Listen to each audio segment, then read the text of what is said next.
Olá, boa tarde a todos e a todas. Mais uma vez estamos para o quarto encontro do nosso curso de extensão, investigação de letalidade, vitimização policial e outras formas de violência estatal, uma realização da Escola Superior do Ministério Público de Goiás e da Escola Superior do Ministério Público do Paraná, um apoio institucional do Colégio de Diretores de Centros de Estudos e Aperfeiçoamento Funcional, o CEDEMP, o Grupo Nacional de Controle Externo da Atividade Policial, do CNPG, GNCAP, Comissão do Sistema Prisional, do CNMP, Unidade Nacional de Capacitação, do Ministério Público, do Conselho Nacional do Ministério Público, e a Escola Nacional do Ministério Público, a nossa querida ENAMP. Hoje, como eu referia, é o nosso quarto encontro. O colega Adriano Firmino teve uma dificuldade aqui no momento da conexão, mas pediu a gentileza para que não houvesse maior delonga e espera dos vários colegas que já estão em sala, que nós pudéssemos dar início aos trabalhos, até porque a gente está com esse compromisso de tentar, na medida do possível, realmente terminar dentro e fazer uma organização que pudesse observar os horários pré-definidos. Imediatamente eu passo a palavra aos colegas Marcelo Schimmer Albuquerque, do Ministério Público de Minas Gerais. Temos hoje também a colega Paula Aires Lima, igualmente do Ministério Público de Minas Gerais, e a Mirela Barros Conceição Brito, do Ministério Público da Bahia. O tema é prova testemunhal, familiares e vítimas, cautelas institucionais e qualificação probatória. É um prazer contar com os colegas e, sem mais delongas, passo a palavra ao nosso comandante do dia aí, colega Marcelo. Por favor, Marcelo. Muito boa tarde, Alexei. Boa tarde a todos os presentes aí que nos assistem. Queria agradecer ao convite das escolas superiores do Ministério Público do Paraná e de Goiás. É uma honra imensa participar, né, desse evento, contribuir com esse curso de alguma maneira. É um curso que estou acompanhando com muito entusiasmo, na condição de aluno aí desde o início, e tem sido uma jornada muito gratificante, muito relevante para o exercício dessa difícil atribuição que estamos ainda aprendendo a exercer e aprendendo a exercer juntos e com colegas tão qualificados. É algo que realmente engrandece o Ministério Público Nacional. Eu faço o registro também de agradecimento ao Grupo Nacional do Controle Externo da Atividade Policial, que desde o início incentiva e participa da formatação desse curso de sucesso já e de toda, né, a lógica daquilo que precisa e deve ser dito e debatido por aqui. Honra maior ainda estar com duas colegas que são referência para nós na área de enfrentamento à criminalidade, na área de controle externo, na área de tutela de segurança pública. Falo da nossa expositora, a doutora Mirela Barros Conceição Brito, do Ministério Público da Bahia, e da nossa querida colega, minha amiga, doutora Paula Aires Lima, aqui do Ministério Público de Minas, uma referência para nós aqui também, o que me deixa, de um lado, com uma responsabilidade maior, dado o cacife aí das colegas palestrantes, mas, por outro lado, uma missão muito mais simples aqui, que é de apenas encaminhar essas exposições, e por isso já vou me antecipar e me dirigir para isso, para que os presentes aí tenham um tempo maior para ouvir as nossas colegas que têm muito mais a dizer e dirão. Eu queria estimular fortemente aos colegas que mandem suas perguntas, mandem suas dúvidas, porque eu certamente terei muitas, mas eu acho que a gente estimula e democratiza o debate, principalmente com esse propósito de ter referências de vários locais que a gente conversava aqui um pouquinho antes de começar, né, Alexei? Da gente ter isso, as experiências distintas das distintas regiões é o que tem feito esse curso tão grande, tão interessante, e a gente pode materializar isso por meio das perguntas dos colegas que a gente vai encaminhar aqui para a expositora e para a debatedora. Então, eu vou só, para cumprir a formalidade aqui, ler primeiro o currículo da doutora Mirela Barros Conceição Brito, mestra em Segurança Pública, Justiça e Cidadania pela Universidade Federal da Bahia, especialista em Ciências Criminais pela Faculdade Baiana de Direito, membro integrante do Grupo de Atuação Especial da Execução Penal, GAEP, do Ministério Público do Estado da Bahia, onde é promotora de justiça. Sem mais delongas, depois farei o mesmo em relação à minha amiga doutora Paula Aires, mas passo a palavra para a expositora pelo prazo inicial de 30 minutos. Doutora Mirela, é uma honra, a palavra é de Vossa Excelência. Eu agradeço, Marcelo. Boa tarde a todos e todas. Paula, Alexei. É, Imaginem, eu sou professora e quando eu me coloco para conversar com meus colegas promotores de justiça, me dá meio que um desespero. E o desespero se acumula usando o Zoom, porque vem o desespero das aulas que eu dava durante o período de pandemia, em que as câmeras estavam todas fechadas. Eu não sabia se os alunos estavam efetivamente ouvindo, se eu estava ali, né, pregando no deserto, mas mais ainda, sedenta de um aconchego, de um calor humano. E presa nesse recurso de informática. Hoje, então, juntou meus dois problemas grandes de vida, que é o Zoom e tratar sobre um assunto que todo mundo que está assistindo é especialista. Então, eu agradeço primeiro as palavras do Marcelo. Marcelo, a gente não se conhece pessoalmente, mas eu tenho acesso muito ao material produzido por vocês em Minas Gerais, vejo sempre e são sempre referenciados pelo meu colega Edmundo, que estava aqui comigo há pouco. Então, fico feliz de vê-lo. Paula, também, do mesmo modo, não conhecia, a figura, né? E hoje estou dando rosto ao nome. E Alexei é aquela pessoa que a gente não consegue dizer não, né? Então, se eu estou passando esse momento de desespero, esses 30 minutos de desespero, eu agradeço a Alexei, deixo registrado aqui que um dia, Alexei, eu vou conseguir dizer não para não passar esse tipo de angústia. Eu estou efetivamente integrando um grupo que atua aqui no estado da Bahia quanto às questões, aos problemas, aos inúmeros problemas do sistema prisional, mas eu sou promotora de justiça titular do júri aqui da capital do estado. E o estado da Bahia, acho que certamente é do conhecimento de todos os colegas, é o estado com um número bastante significativo, né, de violência policial e principalmente a violência que resulta em letalidade, praticada pelas forças de segurança, por todas as forças de segurança, inclusive. No ano de 2025, nós alcançamos o número de pouco mais de 1.550 mortes oriundas de intervenção policial. Então, é um assunto que a gente debate com frequência, a gente tenta encontrar arranjos institucionais para trabalhar o tema.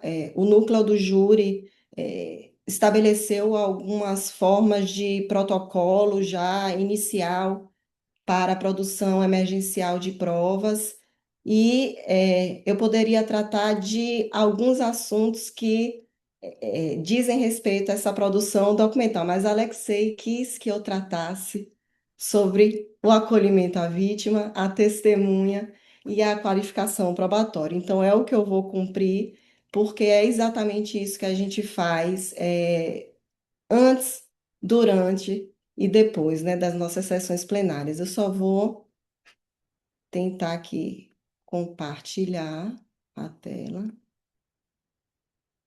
Tá tudo certo? Ótimo. Então, o tema é esse. Como eu gosto de pesquisa e eu sei que Alexei mais ainda, a gente tem um caminho a ser alcançado nesses 30 minutos. Marcelo, baiano tem que andar do Farol até Ondina em 4 horas. Eu sei que eu tenho 30 minutos. Eventualmente eu posso passar, por favor, me avise, ainda mais sendo promotora do júri, que quando se vê na possibilidade de tratar sobre o que gosta com colegas que podem trazer luz à nossa atuação, acho que a gente vai perder um pouco o balanço aí temporal. Da 1h30 é o que eu tenho no mínimo para falar, Marcelo, quando eu faço minhas sustentações. Mas, por favor, me avise, porque o nosso caminho é um pouco longo.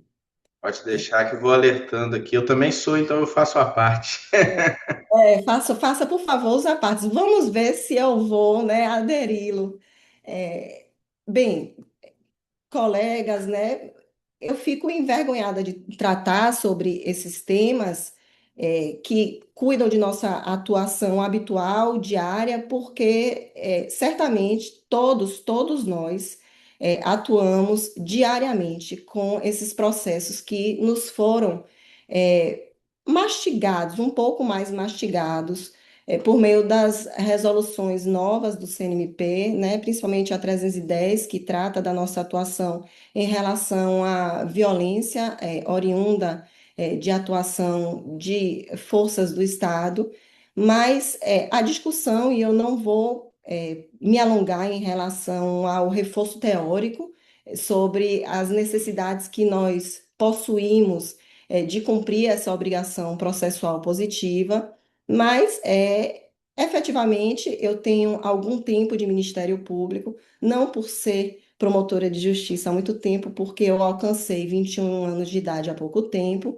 mas por ter sido servidora da casa, prioritariamente, principalmente.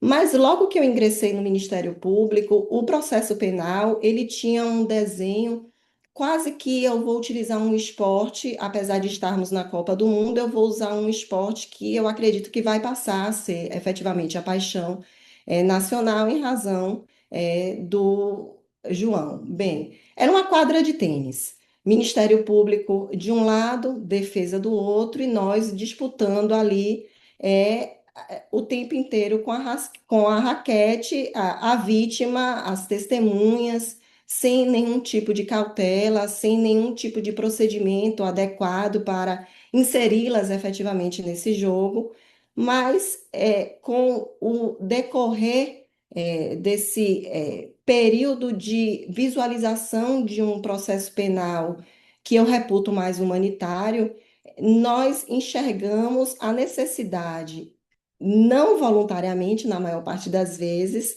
mas enxergamos a necessidade de promover a entrega de uma raquete também, principalmente para a vítima, né?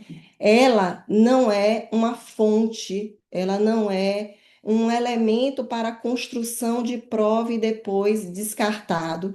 Ela é um agente ativo na nossa relação jurídica processual e, em decorrência disso, existem diversos detalhamentos, necessidades que nós devemos alcançar e que foram trazidas para nós, principalmente, eu acho que hoje é o documento que traz com um maior alargamento os pormenores da estratificação, qualificação de quem são as vítimas, como elas devem ser acolhidas, como elas devem ser ouvidas, que são as resoluções do CNMP.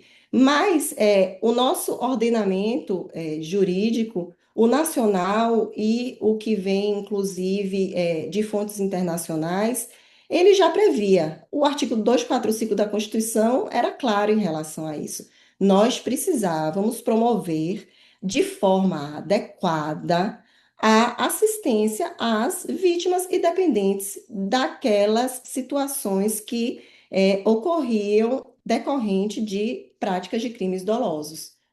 Vem a decisão das Nações Unidas, as diretivas, vêm os protocolos, muito marcados, inclusive, pelos princípios de Mendes, vem também para nós a necessidade trazida principalmente pelas condenações oriundas da Corte Interamericana de Direitos Humanos, que nos impõe o dever de investigar, mas com diligência, não é apenas recepcionar os procedimentos ou instaurar os procedimentos e adotar medidas formais. Há de existir uma qualificação para esclarecimento dessas situações e esses desenhos trazidos por essas condenações, por esses recortes normativos, inclusive recortes normativos que derivam de condenações sofridas por outros estados que são acompanhados também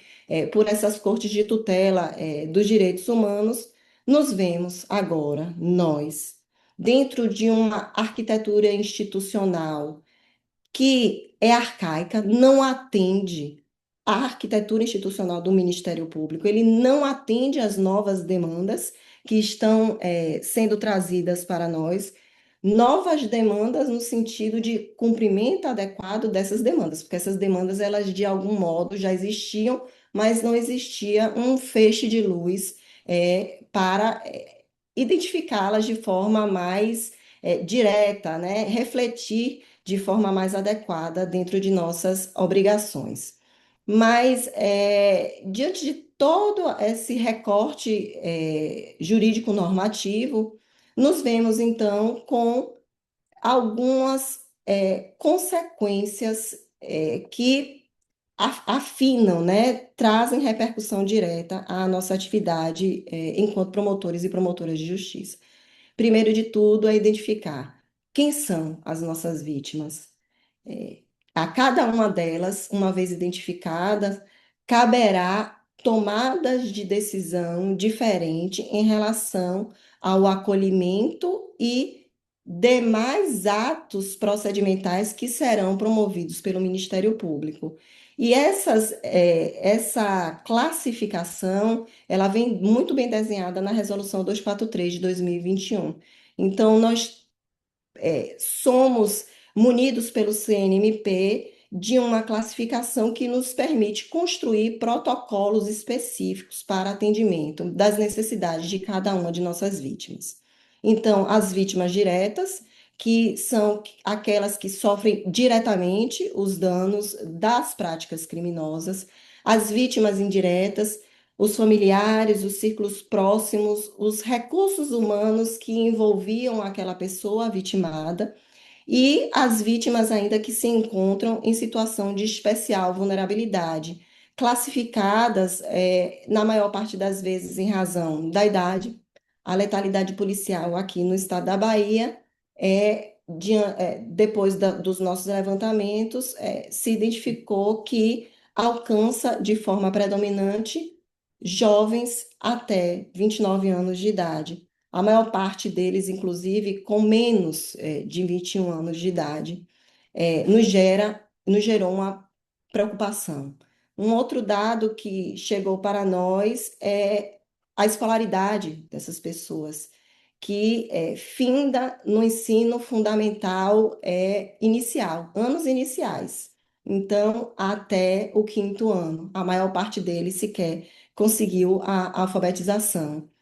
A intensidade dos abusos, eventual deficiência, problemas de saúde psíquico, físico, tudo isso deve ser observado, porque o primeiro passo em relação a essas vítimas, e eu vou tratar inicialmente de vítimas, mas o nosso assunto ele vai, com o decorrer da exposição, alcançar também as nossas testemunhas, porque o objetivo final de todos nós, certamente, acaso identificada a prática dolosa do crime, é levar é, os integrantes ou quem promoveu essa prática criminosa para julgamento pelo Poder Judiciário, no caso de nós, no homicídio doloso contra a vida, para as sessões plenárias do Tribunal do Júri.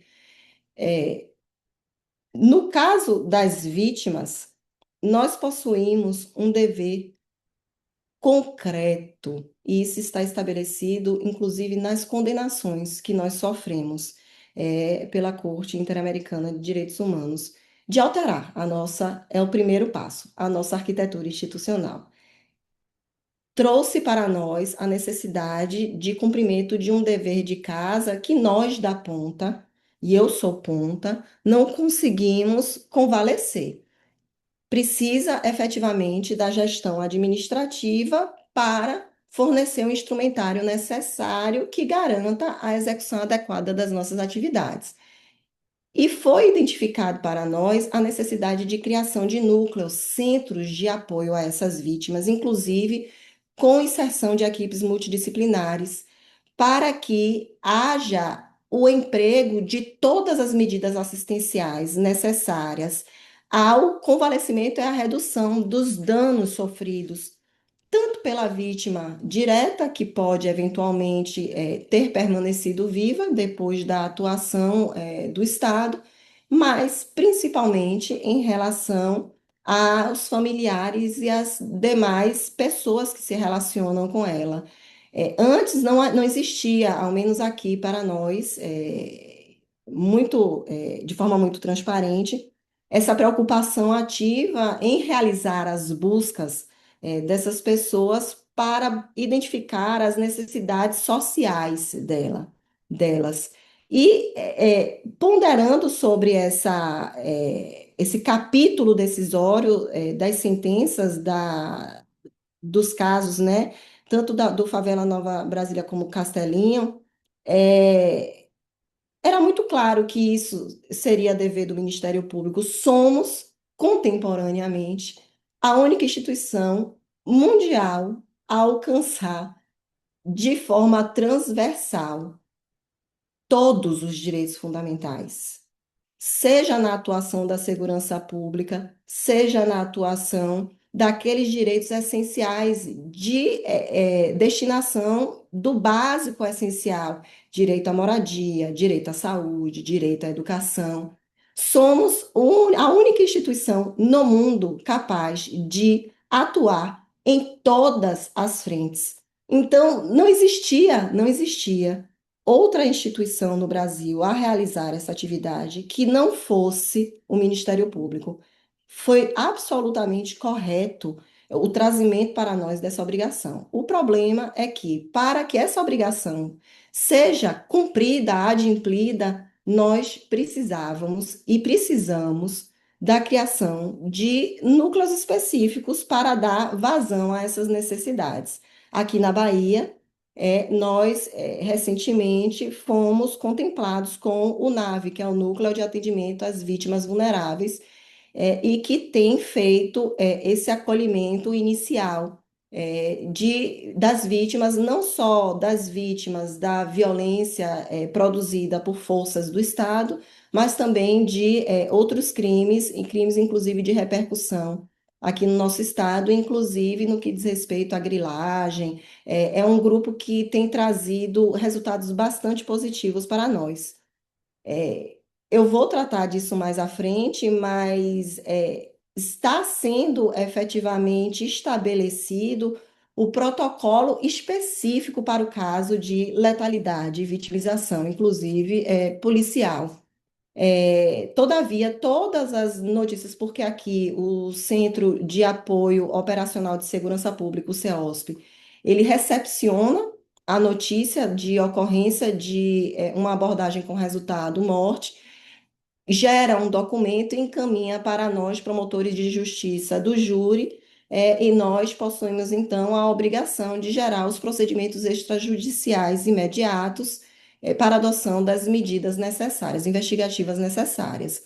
E ao recepcionarmos esses documentos, transformando-os inicialmente em notícias de fato, já há comunicação ao NAV e o NAV tem feito a busca ativa para essas pessoas. Acredito que, conversando inclusive hoje com o Hugo, que é o nosso coordenador, que haja necessidade de trazimento para o NAV também de um promotor de justiça apto a realizar as entrevistas iniciais, porque a repetição de atos em relação a essas pessoas, ela gera por si só uma revitimização. Então a gente não pode, além das circunstâncias todas que geram risco à integridade física delas, mas o trazimento de forma reiterada, habitual, múltipla dessas pessoas ao Ministério Público ou qualquer outra unidade, ela gera uma revitimização absolutamente desnecessária. Então, seria um ato para promover todas as medidas administrativas e jurídicas necessárias. Viviane, que é a pontuou para mim que, inclusive, o NAVE, ele bebeu da fonte muito do Ministério Público do Mato Grosso do Sul. E aí eu fui pesquisar sobre o trabalho do Ministério Público do Mato Grosso do Sul a partir disso, e existe um site do Núcleo de Atendimento às Vítimas de lá, em que houve a publicização dessa pesquisa, uma pesquisa feita pela Promotoria de Justiça de Naviraí, e foi assombroso os achados que foram identificados. Nós não estamos cumprindo com o dever de transparência em relação às vítimas. Elas não são sequer encaminhadas à assistência social, não são orientadas sobre os direitos delas, inclusive as necessidades de representação, número de procedimento, número de processo, ajuizamento de ação, absolutamente nada disso está sendo ofertado, o que vai, né, de encontro com as determinações impostas tanto pelo CNMP, mas principalmente pelas condenações que nós já sofremos. É, eu auxiliei, durante o período de 2 anos, as promotorias da auditoria militar aqui no estado. No estado da Bahia, nós possuímos uma única vara da auditoria militar e ela fica sediada aqui na capital, mas ela é responsável pela atuação em todos os processos crimes militares próprios e impróprios de todo o estado da Bahia. E lá, a coordenadora das promotorias da Auditoria Militar, doutora Mônia Gnoni, ela estabeleceu um protocolo já de atendimento e escuta às vítimas de crimes praticados por policiais militares. Esse protocolo, ele se iniciou, ele teve o início de aplicação em julho de 2025 e já no segundo semestre de 2025 nós tivemos um aumento de assiduidade das vítimas em mais de 40%. Então, em um processo penal que demanda de nós quase sempre uma validação de prova testemunhal, isso tem trazido resultados muito impactantes em nossas prestações jurisdicionais, condenações de tortura, condenações em extorsão, condenações em lesão, tem alterado efetivamente o estado da arte, tudo em decorrência de um atendimento qualificado àqueles que sofreram os danos praticados, né, pelo Estado. Feito esse panorama em relação às diretivas normativas e ao que pode ser produzido pelo Ministério Público com muito esforço, ainda tem demandado um esforço pessoal muito grande, mas com certeza, a partir dessas conversas que nós estamos travando durante esse ano de 2026, do protocolo que já foi trazido, criado, publicado e homologado por todas as nossas chefias administrativas, com certeza haverá de existir uma alteração desse design institucional que garanta, que permita a nossa atuação diligente, que é o que se estabelece de forma muito clara para todos nós. Veio então, em 2025, o terror de todo e qualquer promotor de justiça que trabalha com a questão. A resolução do CNMP 310, que cuida da nossa atuação em relação à morte, violência sexual, tortura, desaparecimento e outros crimes que derivam de intervenção de órgãos de segurança.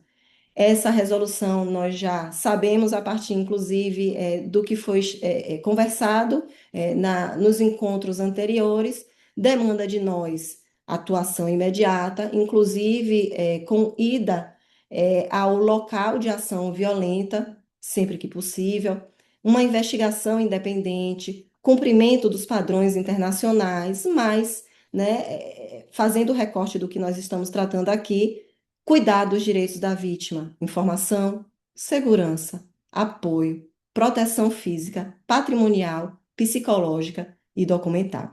Isso tudo cabe a nós, Ministério Público.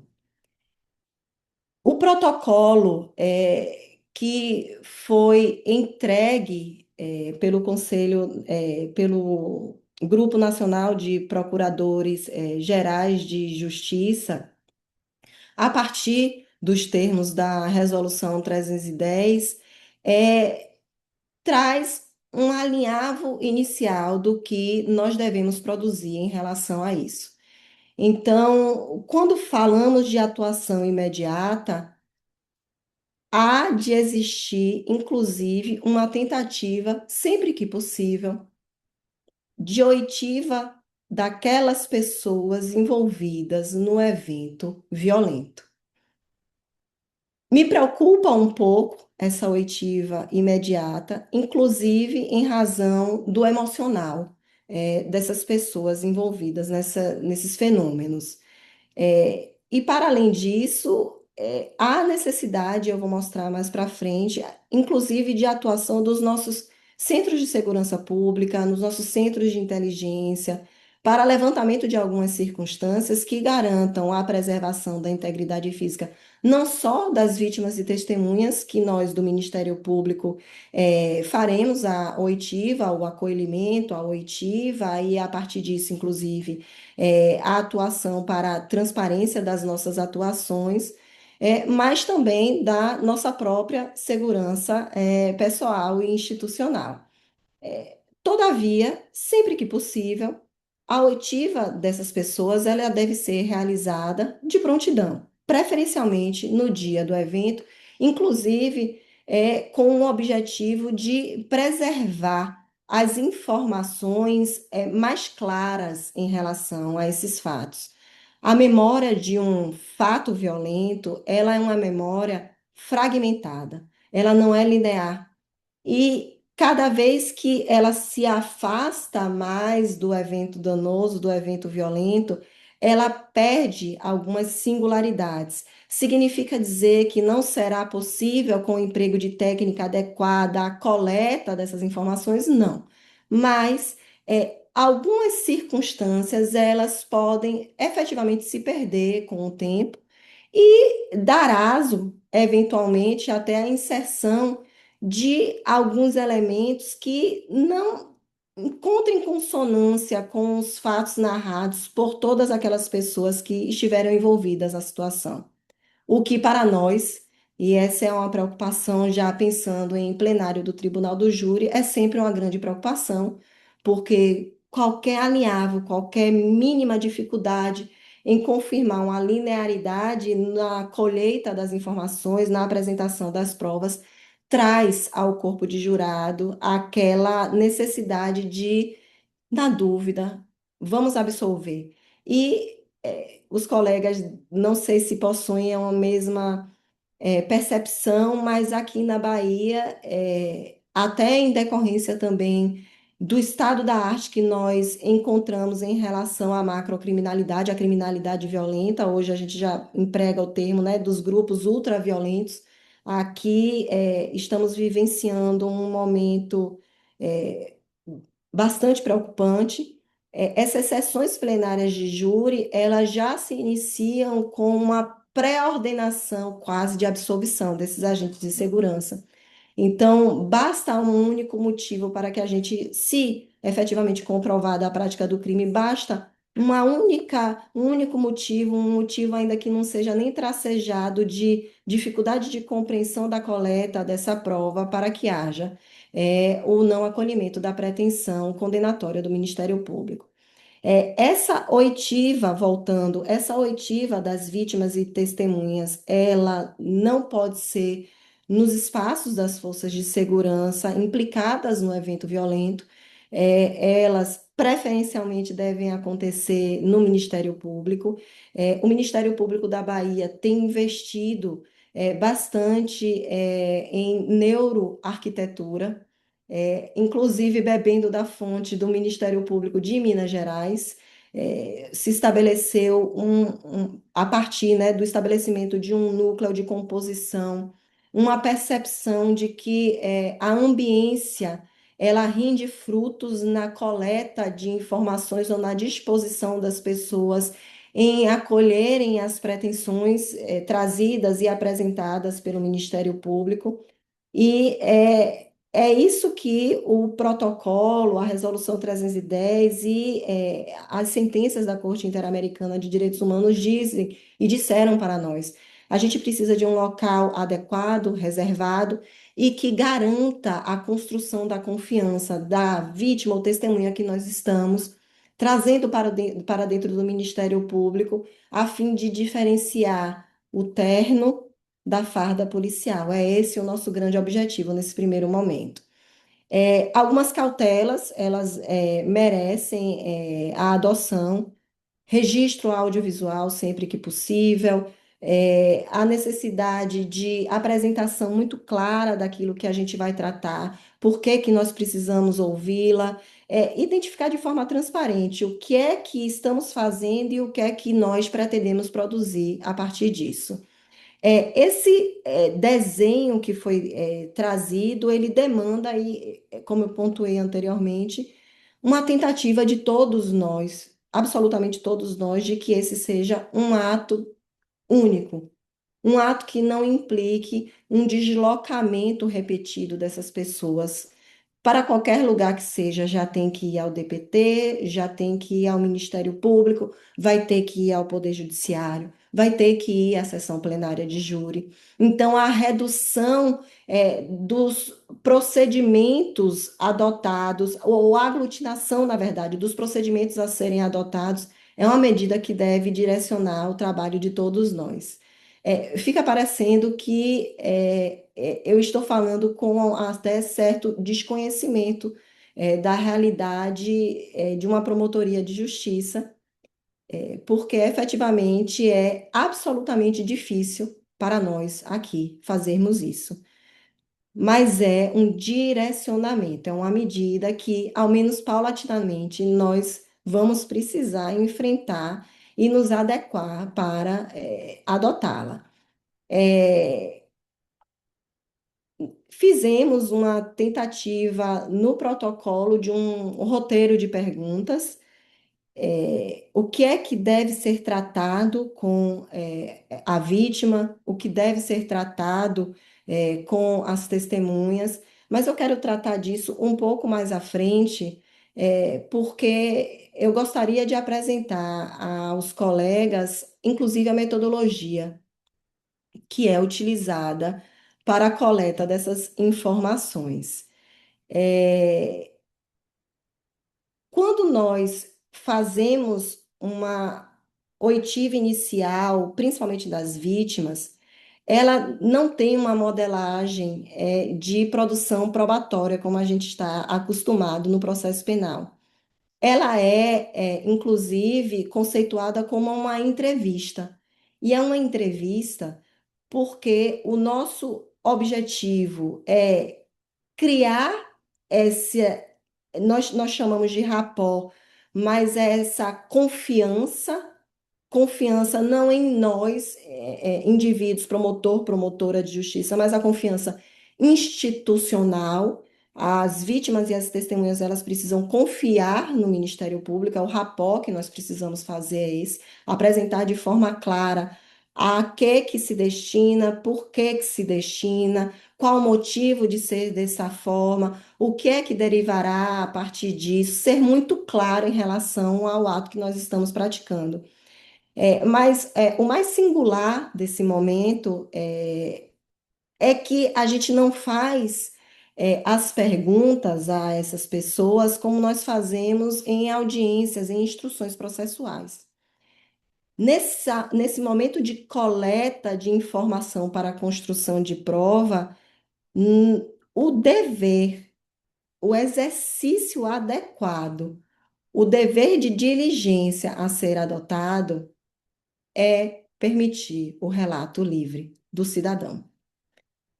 Inclusive identificando que ele pode, imaginem, o tempo que a gente tem para isso é preocupante, mas a gente vai precisar pensar a arquitetura institucional, porque é desse modo que nos foi imposto.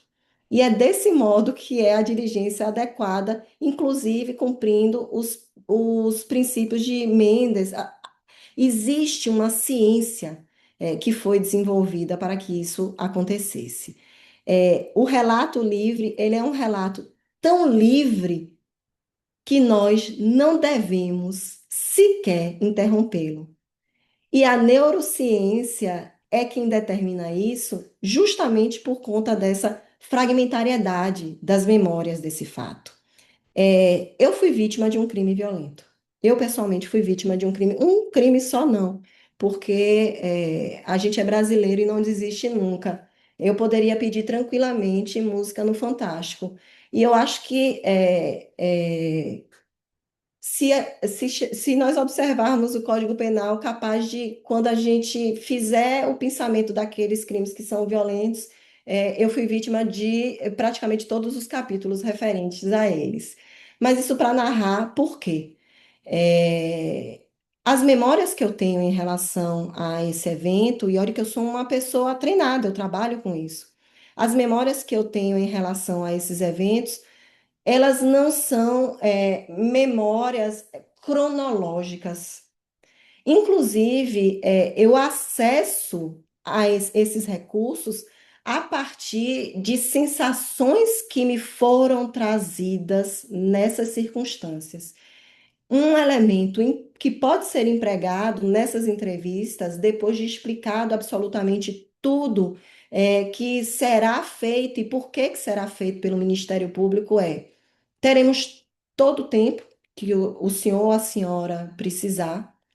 E eu queria começar pedindo algo simples. Eu sei que é muito doloroso, mas se puder fechar, e parece até algo meio espiritualista, mas não é. Isso é para acessar as memórias e permitir as sinapses cerebrais para que venham as informações aos lóbulos adequados e ela possa verbalizar. Mas feche os olhos e tente sentir o cheiro, o barulho, como foi que a sua sensação tátil se ocupou daquele momento. Os nossos sentidos é que trazem para nós a reconstrução das nossas memórias. Então, a partir disso, a gente pede que ela reconte os fatos. E assim acontece. Obviamente que há aqueles detalhes quem tem hiperatividade, eu tenho déficit de atenção e hiperatividade, fica nervoso. Sim, eu estava no bar e estava tocando aqui na Bahia, vou referenciar um grande cantor e filósofo, Pablo do Arrocha, e estava, doutora, inclusive naquele verso. Ô Rita, volta, volta, volta desgraçada, que eu te perdoo, as 18 facadas. E naquele momento eu ouvi, e eles começam a trazer para nós uma série de informações que, obviamente, nós vamos ali utilizando os recursos. Não sei se Os colegas ainda usam, mas eu ainda faço uso de caneta. Antigamente a gente dizia, minha arma é minha caneta. Hoje a gente tem token digital, a gente nem arma tem mais, né? O token digital serve para nada. Mas durante essas oitivas a gente vai apontando, sinalizando, 5 minutos. Eu vou dizer, eu vou precisar de mais uns 10, viu, Marcelo? Aí o que que acontece? Nós vamos anotando as informações essenciais para que depois a gente faça o afunilamento dessas informações. Então, a gente já sabe da necessidade de uma narrativa ampla, a gente já sabe da necessidade de acompanhamento. Quem tem déficit de atenção vai ter problema nisso, vai ter que ter instrumentário necessário de observância das circunstâncias e da necessidade de retorno dessas informações quando elas não se mostrarem muito claras ou muito factíveis em relação ao fenômeno. E um dos recursos que é utilizado de forma recorrente por nós é pedir para que a vítima ou a testemunha, ela faça a narrativa contra-relógio, porque a pessoa ela conseguirá narrar tanto direcionalmente de uma ponta a outra, como do final ao começo. E aí sim a gente consegue começar a construir esse desenho de narrativa para nós. Mirela, como é que a gente faz a oitiva dessas pessoas? Chama para a promotoria, de imediato tomamos o conhecimento, venha para cá, venha a nós ao vosso reino e nós fazemos a oitiva? Não. Os protocolos que cuidam do assunto, eles trazem para nós, inclusive, esse desenho que é, inclusive, britânico, né, do modelo PIS, que impõe para nós um planejamento e preparação, levantar o que sabe, as hipóteses, estabelecer os recursos, se possível, audiovisuais desde o primeiro momento, engajar, que é o rapport, explicando confiança institucional. A gente não quer confiança pessoal, porque a partir do momento que eu saio da minha promotoria, essas vítimas e essas testemunhas, elas serão ouvidas com tranquilidade por qualquer membro do Ministério Público. Isso é Goffman. A gente precisa ter a visibilidade institucional e não individual. O relato livre, que é o account, eles precisam contar, a gente precisa ter paciência para ouvir. Depois que nós fizermos a oitiva e fizermos o afunilamento, desses questionamentos, a gente se volta para o fechamento, fechando e avaliando o que é que deve ser, praticado. Aí, Alexei, é que é o grande problema para nós aqui do Ministério Público. 417 municípios, assim, poucos estados são tão grandes, e eu acredito que, apesar desse diferencial, outros colegas, mesmo em situação diferente, mesmo que não tenham 1.550 mortes por ano, também encontrem esse problema. Nossa segurança institucional e nossos centros de inteligência, eles precisam dar conta disso, e mais uma vez a gente vem para o problema estrutural, porque a gente vai precisar planejar com conhecimento, porque nós ali seremos, no momento dessas entrevistas, tomadores de decisão. Tomadores de decisão, inclusive em relação às diligências posteriores que devem ser adotadas. Nós precisamos saber quem são essas pessoas que serão ouvidas, antecedentes, vínculos e etc. Perfil criminal do território, quais são os crimes praticados naquele local, de que modo, quem são os vitimados, as circunstâncias e histórico do fato, o que já existe de instrumentalização documentado em relação a isso, nós precisamos acessar. Precisamos identificar a necessidade de risco em relação ao deslocamento dessas pessoas ao Ministério Público, promovendo, inclusive, um instrumentário necessário para que elas possam vir. E isso não só em relação a essas pessoas, mas ao próprio promotor de justiça, e dados em relação às pessoas que estão envolvidas. Aqui a gente já conseguiu observar que existe um grupo muito específico de policiais militares que toda vez que estão em serviço, eles trazem como resultado uma abordagem com resultado morte. Então, essas informações, elas precisam estar disponíveis para nós, para que, nesse momento imediato, emergencial de ouro, como é denominado, a gente possa discernir, determinar, tomar as decisões em relação às diligências posteriores.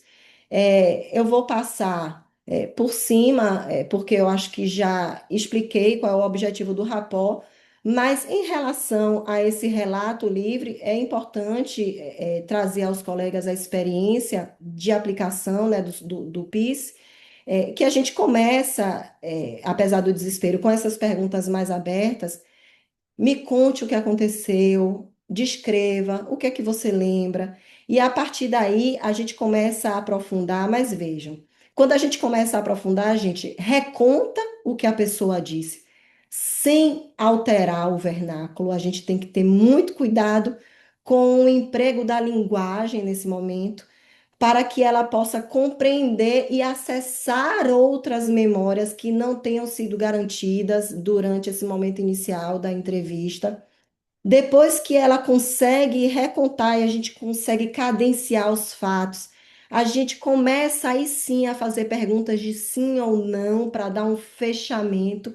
Quando terminou a abordagem policial, ele estava no chão, ele já estava desarmado? Sim. Ele já estava rendido? Sim. É nesse momento posterior que a gente, depois de cadenciar os fatos, é que começa a tirar dúvida se aquelas circunstâncias que são essenciais para identificar o dolo dessa ação policial, ela efetivamente aconteceu da forma que a gente compreendeu. E a gente não pode, de forma alguma, trazer para nós a responsabilidade, porque o FBI ele usa isso.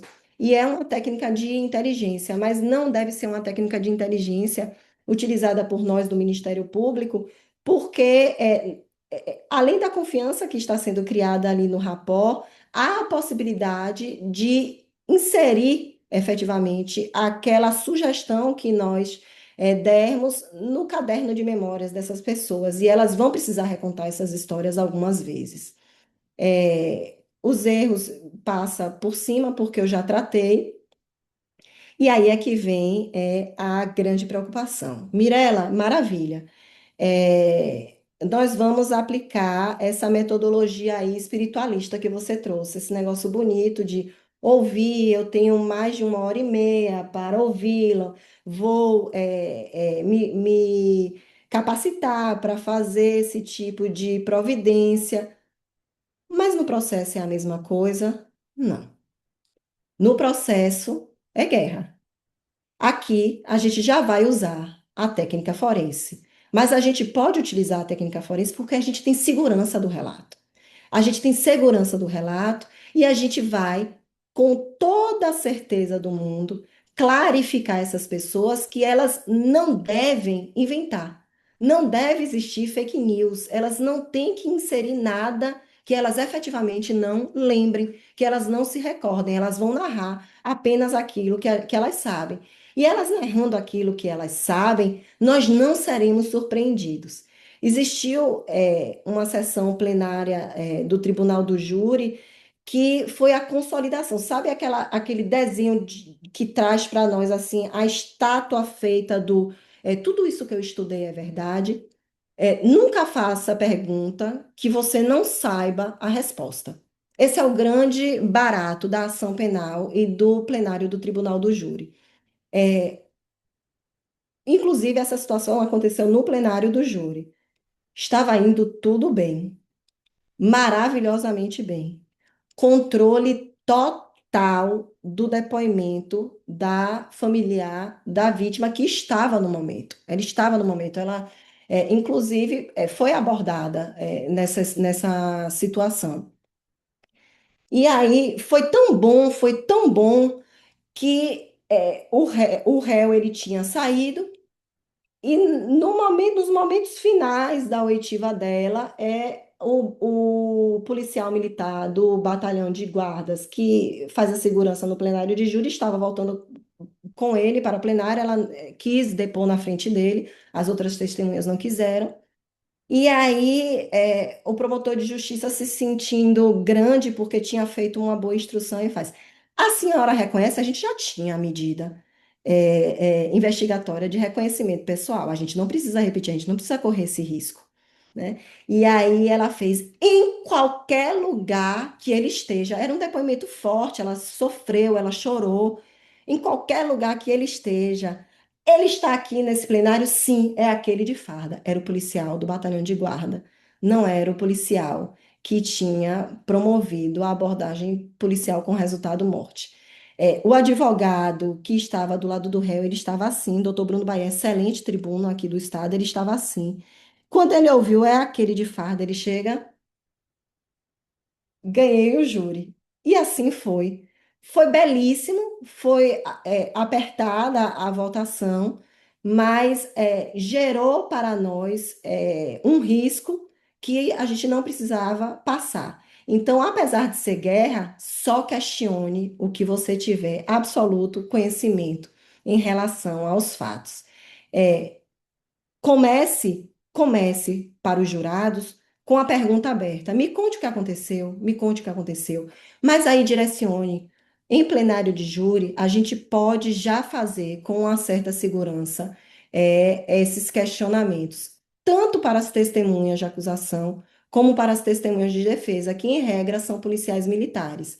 Para as testemunhas de defesa, em plenário de tribunal do júri, é importante a gente ter na ponta da língua os manuais de abordagem, porque eles trazem para nós algumas perspectivas que são irreais, e quando a gente contrapõe com o material que é produzido por eles, há um aperto total, eles não conseguem responder. E muitos, inclusive, dão razão, acabam dando razão, ao Ministério Público. Então, a gente pode, nesse momento, iniciar com perguntas abertas, mas o correto, efetivamente, nesses momentos de compliance, de acompanhamento social do nosso trabalho, fazer as perguntas de modo fechado. Por fim, né, já me encaminhando aqui para os momentos finais, é, o cuidado que a gente precisa ter em relação à revitimização e à utilização de circunstâncias pretéritas vividas pelas vítimas, né, e inclusive pelas testemunhas. A gente fica sempre com aquela espada na cabeça. Se eu intervir, vai ficar parecendo para os jurados que eu não queria que dissesse que ele era membro de facção criminosa. Mas se eu não intervir, o que vai gerar é um descontrole emocional dessa pessoa e ela, a partir daí, sim, vai começar a falsear informações e vai fazer com que a gente perca o controle do que está sendo produzido. É, eu sempre, quando ouço as, as testemunhas e vítimas que eu tenha conhecimento de envolvimento em práticas criminosas, eu não questiono a elas, eu pontuo, identificando que aquelas circunstâncias, elas não são objeto de apuração naquele fato. E faço, inclusive, durante os questionamentos, já meio que uma mini sustentação direcionada. Não me alongo, é menos de um minuto, é muito menos do que esse tempo que eu estou levando a mais aqui, que Marcelo está desesperado para identificar que é trabalho do Ministério Público defender excessos e que ali o que nós estamos observando é se existiu uma ultrapassagem pelo Estado, por membros das forças do Estado, da soberania. Porque a verdadeira soberania é você ter o poder de decidir quem vive e quem morre, né? E não existe no nosso ordenamento jurídico essa possibilidade posta a nós, inclusive em relação às nossas condenações criminais. Então, ainda que existisse a inserção dessas pessoas nessas ambiências criminosas, o correto seria fazer o que está sendo feito em relação ao réu. um julgamento lídimo, legítimo, com contraditório e com a tutela, tanto pelo Ministério Público como pelas defesas técnicas, de toda e qualquer garantia processual penal. A gente tem que ter uma postura muito ativa, primeiro para garantir a verbalização adequada dessas testemunhas, mas também para não deixar inverter, o jogo e, mais uma vez, revitimizar essas pessoas. Fiz, Alexei, meio que um checklist de providências, né, em relação, a essas situações. Também fiz um documentozinho, com esses passos do PIS, se os colegas, tiverem interesse, está à disposição, é de vocês. Inclusive, hoje a gente, tem dificuldade até de manter a autoria, porque a inteligência artificial faz tudo, mas está à disposição, dos colegas. E, Marcelo, eu encerro e agradeço a paciência por me deixar chegar da Barra até Ondina. Obrigado, Mirela.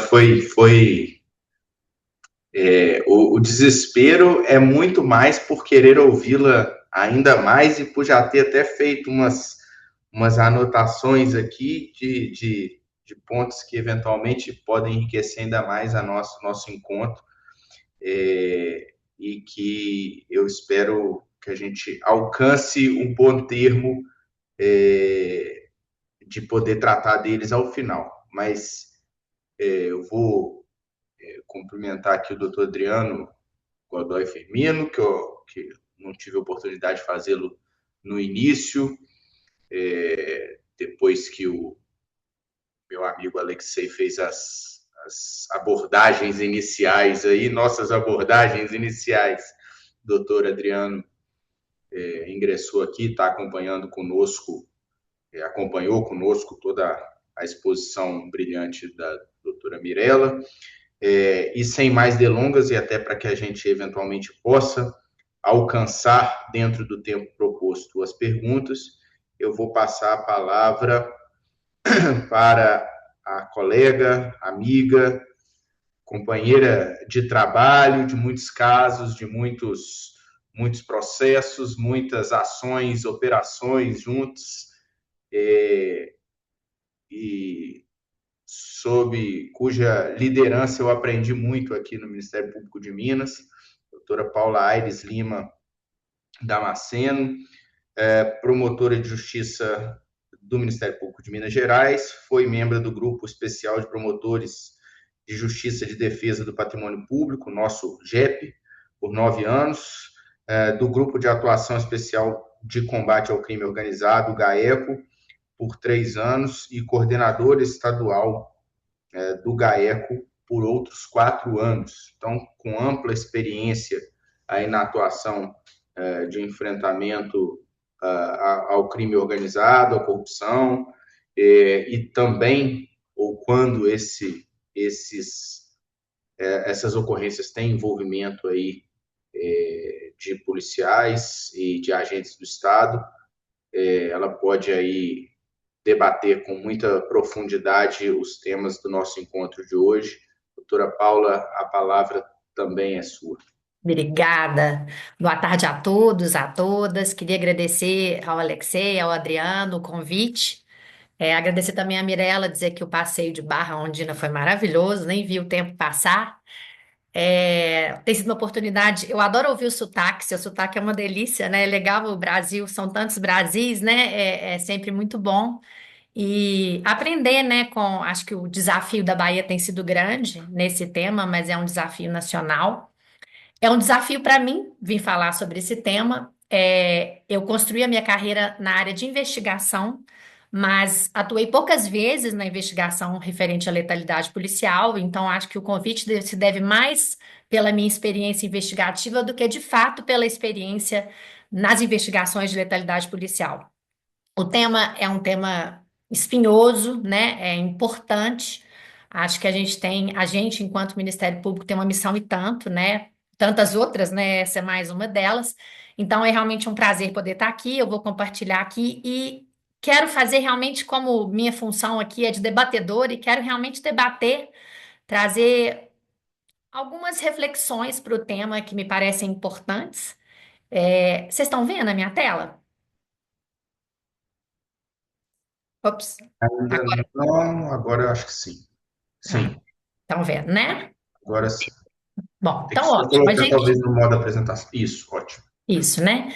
Bom, então o painel de hoje seria sobre a qualificação probatória auditiva das vítimas e testemunhas nos casos de letalidade policial, e eu acho então que a gente tem que entender quais lições a gente deve tirar das condenações internacionais que o Brasil veio recebendo ao longo do tempo, e qual que é o nosso papel diante disso, especialmente o nosso papel enquanto condutores das investigações enquanto ouvintes, né, de vítimas e testemunhas. Bom, assim, o que que nos trouxe até aqui, né? Porque o Ministério Público tem sido apontado como protagonista e o salvador, né, vamos dizer assim, desse tema que é tão caro. A gente vê que a gente tem um modelo tradicional que não funcionou, né? A polícia investigando a própria polícia, ou as entidades, as próprias entidades autoras da violência policial, como autoras também da investigação. A oitiva tardia das vítimas diretas e indiretas, testemunhas muitas vezes intimidadas exatamente porque eram ouvidas por membros da própria corporação, e um controle externo quase nulo, né? Foi o modelo que a gente viu que não funcionou. Como consequência, nas investigações de letalidade policial, os arquivamentos são recorrentes, porque tem um índice grande de perda de prova, a gente não conseguia formar provas dos atos que estavam sendo investigados. Narrativas únicas, né, baseadas muito na palavra dos próprios envolvidos, né, dos autores da violência policial, e com isso uma baixa confiança social. E veio a resposta internacional, né? O pedido de uma independência investigativa, a necessidade de um controle externo efetivo e a participação das vítimas, e a participação das testemunhas da comunidade local em todo esse processo investigativo. E quando a gente olha as condenações do Brasil, né, pela Corte Interamericana de Direitos Humanos, a gente vê a identificação de um padrão. Começa por casos antigos, Guerrilha do Araguaia, Favela Nova Brasília, que eu acho que é o caso mais emblemático, né, que a gente tem de condenação, de falha em investigação de letalidade policial, até também os casos de desaparecimento que vieram da ditadura. O que que tem em comum todos esses fatos, né, todas essas condenações? A conclusão de que havia uma deficiência na investigação. E até a Mirella falou isso, e isso é muito importante assim para se entender todo esse contexto, que a deficiência investigativa passou a ser entendida e interpretada como uma violação autônoma de direitos humanos. Para além do resultado morte, eu tenho uma violação de direitos humanos pela ausência de uma investigação que fosse verdadeira. E a partir daí, então, a gente resolveu, né? Foi criado esse novo modelo, colocando o Ministério Público como protagonista, nas investigações que envolvem letalidade policial. Mas o problema não está lá, né? Só nas condenações pelas cortes internacionais. A gente é um problema que não é histórico, ele é um problema que continua acontecendo. Eu peguei esse mapa de um estudo do Ministério da Justiça. O Brasil tem uma média anual de 6.000 mortes violentas por agentes do Estado por ano, o que implica em 17 mortes por dia. Vocês imaginem, é quase que mais que uma morte a cada 2 horas. Enquanto nós estamos falando aí, uma pessoa certamente foi assassinada por um agente do Estado. E aí eu também acho importante chamar a atenção que o Brasil é clichê, mas não deixa de ser verdadeiro, é um país de dimensões continentais. A gente tem realidades muito distintas ao longo dos estados da federação, né? Os índices de mortes violentas variam muito de estado para estado, mas o índice geral é alarmante. Isso é alarmante mesmo nos estados com baixa letalidade policial. A gente tem uma letalidade policial maior do que a média mundial, e isso não pode ser desprezado. E aí, quando eu estava montando a apresentação, fui buscar, né, notícias de letalidade policial. Assim, eu achei em 5 segundos, né, 4, e achei interessante que a gente tinha uma notícia da CNN de 2024, dizendo que Rio de Janeiro tinha a operação mais letal do estado, com 64 mortos. Nós tivemos em outubro do ano passado a operação que teve 121 mortos. Depois a gente tem outra aqui do patamar de 6.000 mortos por dia, uma notícia da CNN com a média de 17 mortos por dia em 2024, mostrando assim que o cenário é um cenário ruim, né? É um cenário ruim e crescente, né? A gente não tem visto um decréscimo dos números da letalidade policial no país. Me parece que na Bahia até aumentou, né, Mirela? Salvo engano, de 24 para 25. Bom, e aí? Qual que é a outra face dessa moeda? E aí, eu vim, né, do crime organizado, atuei 7 anos no crime organizado, então, às vezes eu me vejo do outro lado da mesa, né? E o que que tem desse outro lado da mesa? A gente tem uma violência urbana assustadora, especialmente no Rio de Janeiro. A Bahia acho que vive um cenário parecido. Em Minas, a gente tem ainda algum tipo de conforto em relação à segurança pública, mas a gente tem uma escalada da violência urbana que é incontestável. Eu coloquei aqui a primeira notícia bastante assustadora, né? Quando aquele helicóptero da CORE, né? Aqui da PM, mas não é da Polícia Civil do Rio, foi atingido por tiros no Complexo de Israel. O piloto veio a morrer 1 ano e pouco depois, ficou meses em coma. A quantidade de barricadas que a gente tem nos aglomerados cariocas, eu tive a oportunidade de assistir uma palestra do juiz da Vara do Crime Organizado do Rio de Janeiro, da capital, e ele trouxe um número lá, são toneladas de materiais que são usados para barricadas retirados todos os dias. A gente tem os drones, né, que foram usados lançando bombas contra policiais em operações na cidade do Rio de Janeiro, e ainda que o Rio de Janeiro, e vamos desculpar os cariocas que devem estar por aí, né? Eu adoro o Rio de Janeiro, mas ainda que o Rio de Janeiro tenha uma situação pior do que a maior parte do estado, não é privilégio exclusivo do Rio de Janeiro essa escalada da violência urbana. Em Belo Horizonte a gente tem visto isso, por exemplo, aqui Marcelo sabe, em Minas Gerais a gente tem visto uma crescente atuação aí especialmente de Comando Vermelho e Terceiro Comando Puro, né? Uma forma, a gente tem chamado de colonização, né? Eles colonizam as nossas facções locais. Mas assim, por que que eu quero falar minimamente trazer esse contexto, né? Duas premissas importantes. É leviano e perigoso demais dizer que a violência urbana explica o alto índice de letalidade policial. Mas é igualmente perigoso eu dizer que ela é irrelevante para o cenário da letalidade policial. Por que que a letalidade policial não pode ser explicada pela violência urbana? Os números mostram isso, não há uma razão proporcional da violência urbana em relação à letalidade policial.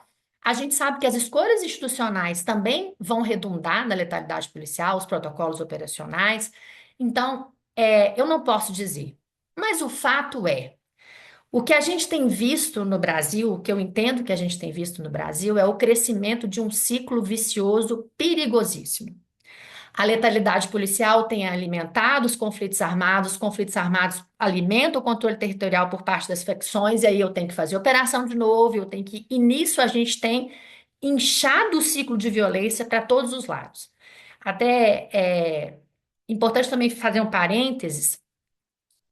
O número de agentes de Estado mortos em ações violentas no Brasil, parece que assim, é estranho, né, de se dizer desses números, mas se diz que devem ser 10 por 1, quer dizer, a cada 10 vítimas de violência policial, o que não demonstraria abuso seria que um policial morresse. É muito, muito ruim pensar num número desse, mas é o que tem se levantado sistematicamente. Parece que no Brasil a gente chega a um número de 67, quase 70 pessoas civis mortas para um policial morto, mostrando que então a gente tem algum tipo de abuso da força. Mas o fato é, não dá para negar que a violência policial tem alimentado a letalidade policial. Qualquer entrevista, se a gente colocar no Google aqui agora, qualquer entrevista que a gente falar de letalidade policial, tentar explicar a letalidade policial, especialmente os nossos administradores, o governo, o que que eles vão dizer? A letalidade policial decorre da violência urbana. E isso é perigoso e pernicioso demais. Mas é um ciclo vicioso, especialmente por parte das forças de segurança pública. Esse discurso é comum de se usar a violência urbana como justificativa ou ao menos explicação para o aumento da letalidade policial. E no meio desse ciclo vicioso, o que que nós vamos fazer? Né? Eu acho que nós, enquanto Estado. E aí, assim, o que eu também acho importante a gente colocar como premissa.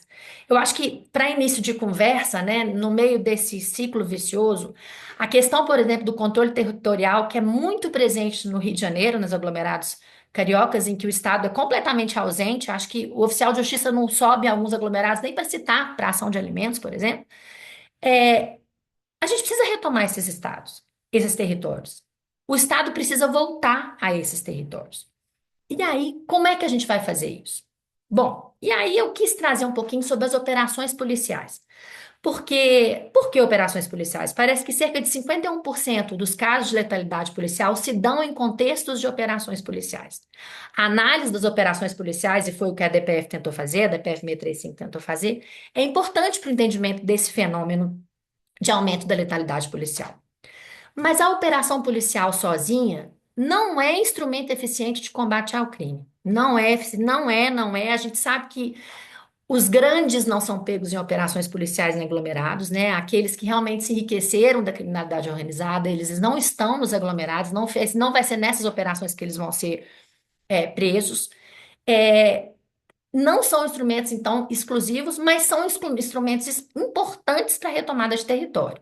Eu acho que a questão da governança criminal e da presença do Estado é importante que a gente tenha operações, mas elas não são também instrumentos exclusivos para retomada de territórios. E a outra questão que é importante é que nos territórios em que há redução da letalidade policial, normalmente a redução é acompanhada da redução dos índices criminais como um todo. Inclusive, no Rio de Janeiro, parece que tem uma correlação do índice de roubo com o índice de letalidade. Então, o que isso nos leva a concluir? O combate à letalidade policial, ele tem que coexistir com o combate ao crime e com o respeito à vida, à liberdade das pessoas que residem nos aglomerados, que são objeto das operações e das atuações policiais. Dizer que reduzir a letalidade vai importar de alguma forma negativamente no índice criminais não é verdadeiro, né? Inclusive perigoso, né? Falacioso, para não dizer outra coisa. Bom, e aí, qual que é o caminho, né? Qual que seria o caminho? Eu acho que se a gente está num ciclo vicioso e estamos, me parece que estamos, cabe a nós, né, enquanto Estado, dar um primeiro passo, né? É quebrar esse ciclo vicioso. E assim, do ponto de vista sociológico, o Estado se define como uma instituição que tem um monopólio de três coisas: o monopólio da força, o da justiça, o tributário, o da fiscalização e o normativo. E o que sustenta esse monopólio? A confiança. Para o monopólio do Estado funcionar, a sociedade tem que confiar que o Estado está exercendo esses monopólios de forma justa, de forma legítima, buscando o bem comum. E o que tem acontecido no meio desse ciclo vicioso da letalidade policial e da violência urbana é que a sociedade tem perdido a confiança no Estado. Com isso, a gente perde o controle territorial. Eu não sei se vocês já ouviram esse caso, mas parece que o Elias Maluco, quando foi pego no Rio, ele falou, a primeira coisa que ele falou, não esculacha não, porque ele sabia que ou ele ia ser extorquido ou ele ia ser assassinado. Então, a gente precisa retomar essa confiança da sociedade no Estado brasileiro, especialmente nessas áreas conflagradas. E a letalidade policial, ela derruba esse pilar do Estado, que é a confiança que a sociedade brasileira precisa ter em seu Estado. E aí, falando um pouco sobre confiança e trazendo a sardinha para Minas Gerais, né? Por exemplo, a Polícia Militar de Minas, dentro dessa ideia de manutenção da confiança, a gente tem em Minas Gerais um grupo que chama GEPAR, que é Grupo Especial de Policiamento em Áreas de Risco, que são policiais militares, normalmente 3 ou 4, as equipes são integradas, que atuam apenas em áreas conflagradas e eles têm um portfólio muito diferente. São policiais que se aproximam da sociedade, são policiais que conhecem quem são as pessoas, inclusive dão uma tentativa de mudança do status, porque a gente sabe que nesses aglomerados, né, os grandes traficantes são os grandes, né, as crianças querem ser como os grandes traficantes, porque são eles que andam nos melhores carros, são eles que têm as casas melhores, e o GEPAR faz esse trabalho contrário. Joga bola com os meninos, a gente tem oficinas, inclusive tem um trabalho que é coordenado pelo Ministério Público de Minas Gerais, que chama GIE, Grupo de Intervenção Estratégica de Combate a Homicídios, em que o GEPAR participa, a gente tem Polícia Civil, Polícia Militar, Secretaria de Justiça e Segurança Pública, que faz um trabalho de prevenção nesses aglomerados, e é uma forma de demonstrar que o Estado está ali. É uma forma de demonstrar que se pode confiar no Estado. E eu acho que esse tem que ser o primeiro passo. Bom, e então qual que foi a resposta institucional que o Brasil adotou a partir do momento que a gente viu que as coisas estão saindo do prumo, né? Que eu estou num ciclo aí sem fim de violência e letalidade. A Constituição dava o fundamento para o controle, né, externo e para a proteção de direitos humanos, os mecanismos para fiscalizar a atividade policial e assegurar essa transparência, o poder investigatório do MP, e aí vieram as resoluções do CNMP exigindo da gente essa investigação qualificada, né? Normas para aprimorar a investigação, para fortalecer o protagonismo do Ministério Público. E aí, quando a gente pensa lá nas condenações das cortes internacionais, dizendo que a deficiência investigativa é uma forma autônoma de violação de direito humano, se eu tenho a violação de um direito, eu tenho o não cumprimento de um dever por parte do Estado. E esse não cumprimento do dever por parte do Estado, ele não nasce no momento da investigação. Eu acho que a gente tem que pensar desde o planejamento de uma operação, desde o planejamento de uma ação policial, até o final, até a persecução penal, a sentença, o recurso, seja lá o que vier. E é importante, então, a gente tem que, assim, tem se investido tanto em tecnologia, né? Especialmente na área de crime organizado, na área de lavagem de dinheiro. O Estado brasileiro tem que investir em tecnologia nisso também. Iniciativas muito simples, facilitariam muito a atuação policial. As câmaras corporais, por exemplo. Elas são uma proteção para o policial que age de forma legítima, porque vão existir, sim, circunstâncias em que ele estará em legítima defesa, que ele vai ter legitimamente que agir de forma violenta e dar causa à morte de alguém. E se ele tiver com a câmera corporal, que ele é uma proteção para si mesmo. Então, é importante que a gente lembre desse nosso dever desde o início. E a gente tem que pensar também, e achei legal a Mirella falar, porque já estava com isso aqui pensado e a gente vai mais ou menos no mesmo sentido, nas técnicas de inteligência para atuação nas investigações que se referem à letalidade policial. Técnica de avaliação de dados, por exemplo, análise de fonte. A gente tem muito recurso para usar e que a gente já tem usado em outras áreas da nossa atuação, especialmente na área do crime organizado. A gente tem que usar também nas investigações de letalidade policial. Bom, mas por quê? Onde que vai entrar a prova testemunhal nas investigações de letalidade policial? E aí eu faço um parênteses que nas investigações de crime organizado, eu fiquei 7 anos atuando no crime organizado, a prova testemunhal é nula, né? Assim, a gente coloca lá na denúncia o policial que fez o relatório, porque eu não tenho testemunha, né? A nossa prova é praticamente 100% digital, né? Análise de nuvem, interceptação de e-mail, extração de dados de aparelho de telefonia celular, mas nas investigações de letalidade policial o cenário é muito diferente. Eu não tenho, em regra, um crime premeditado, né? O policial sai para matar fulano, eu não vou ter nenhum tipo de prova no telefone, eu posso ter provas feitas depois, alguma filmagem, mas a prova testemunhal é muito relevante no contexto de uma investigação de homicídio dessa natureza. E a gente tem um contexto crítico ali, um contexto inicial crítico, né? Até a questão do momento do oitível é um momento que tem que ser analisado, porque a gente, em regra, vai ter uma vítima morta, e uma versão oficial que vai prevalecer, né? Que a primeira versão que vai aparecer é aquela versão do autor da violência. Pouca prova independente se a gente não atuar, porque a gente não está em campo, normalmente vão estar os policiais e as pessoas envolvidas. Então, a gente tem uma escassez de elementos imparciais.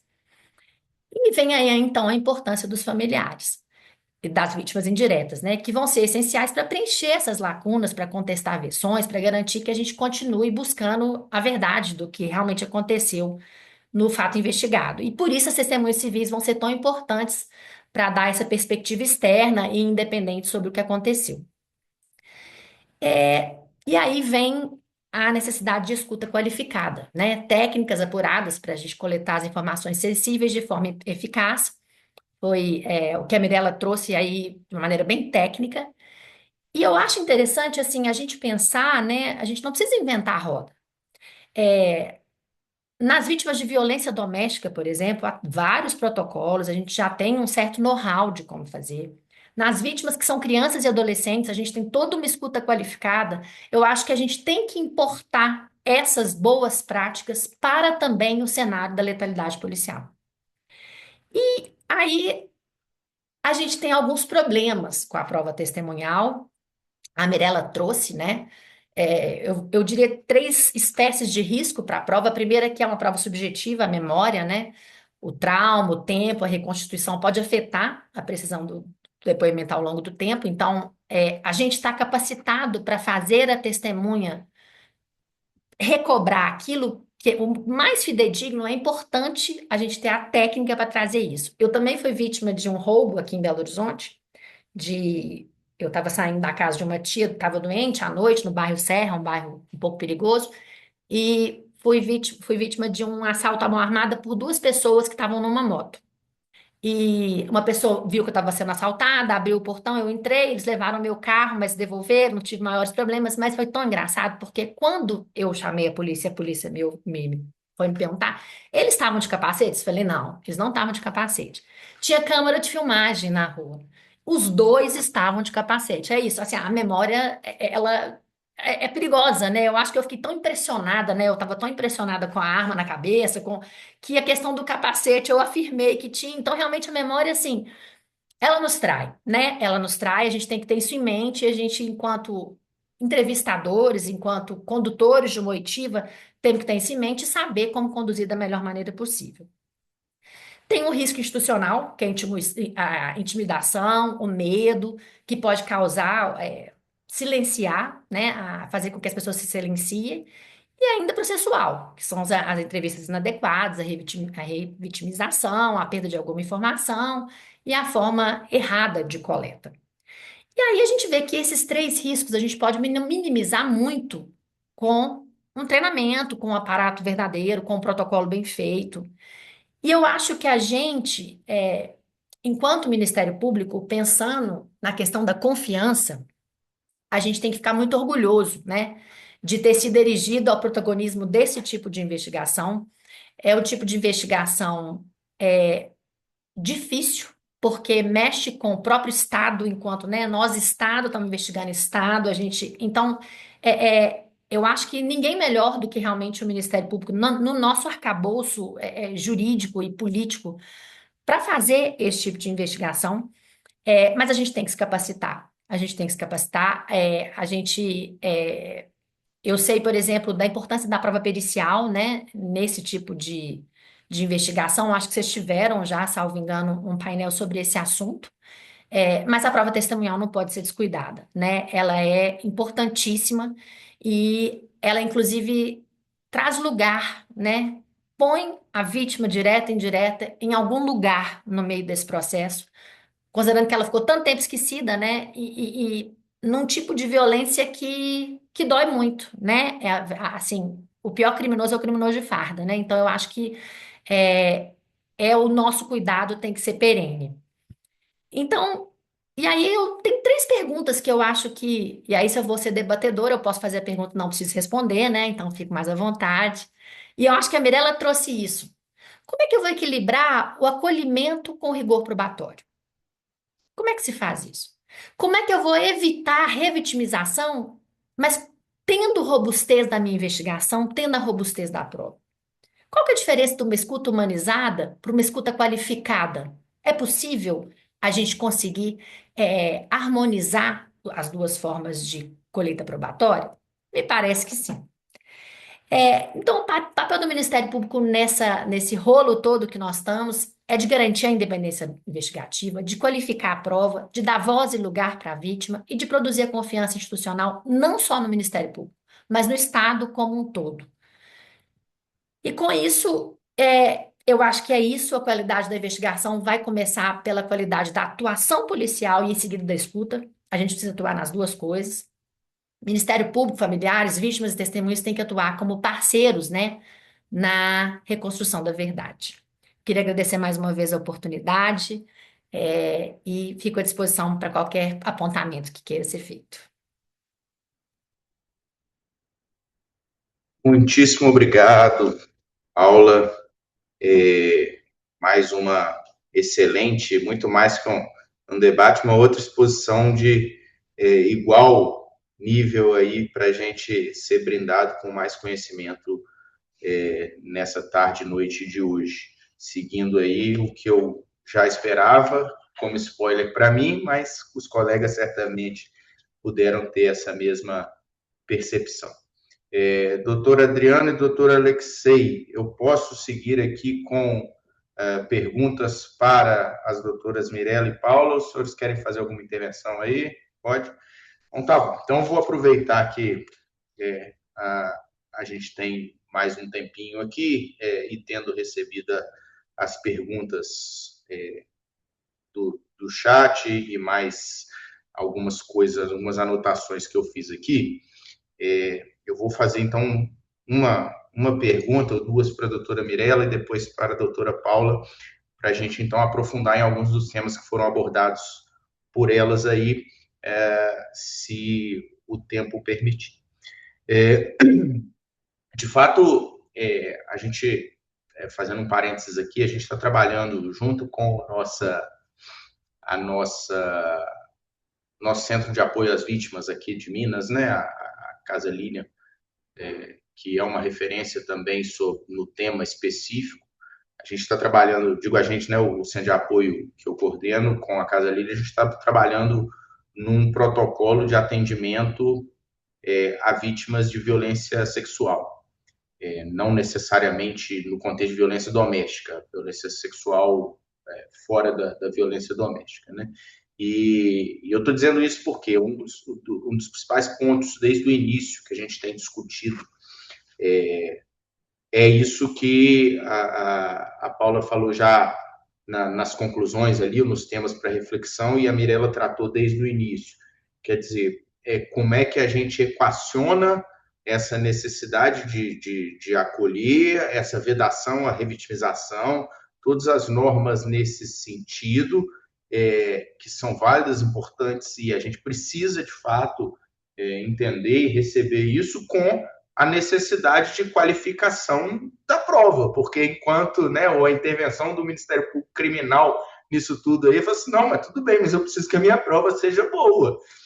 Se eu for fazer tanta coisa assim que vá, né, tantos cuidados, eu vou chegar no ponto que eu vou assim, não vou perguntar nada para a vítima, não, para que ela não seja revitimizada, e ok, é um propósito nobre, mas aí eu também não vou conseguir a condenação do agressor, né? Isso vale, naturalmente, com mais intensidade, me parece, para a violência sexual, mas é claro que vale, e tanto que foi abordado pelas duas expositoras.